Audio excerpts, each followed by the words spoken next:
There's a taboo in associating anything having to do with God to sex. This comes from the ancient Jews who were surrounded by indigenous who used sex to achieve God consciousness, and this taboo later became embedded in Christianity and Islam. I'm going to cross that line anyway. I'm going to do so figuratively. I want to help you overcome your hesitation in using language poetically, while still constraining yourself from literally doing anything unhealthy, perverted, or hurtful.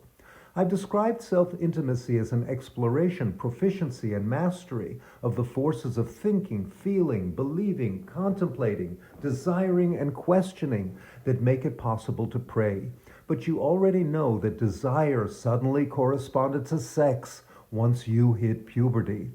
That left you open to all forms of communication because they all involve self-intimacy. That means that God consciousness through prayer must also figuratively include our desires. Prayer is like sucking a nipple or penis. There's a physical, emotional, and sensate component to prayer that you can learn to do using your previous experiences in life. Giving, taking, and receiving are physical actions that can be figuratively applied to prayer. Prayer begins with giving yourself permission to speak to your Creator. This is achieved through the self-intimacy communication techniques I've been describing for a year. But taking is a tension-filled experience. The conflict between giving and taking is real.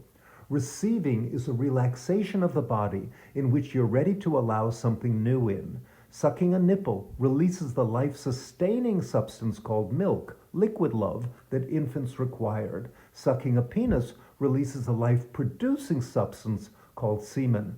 Prayer is like these biological functions. Prayer is a receiving process that ingests an abstract substance called peace of mind, calmness, comfort, tranquility, well-being, serenity, bliss, elation, and joy.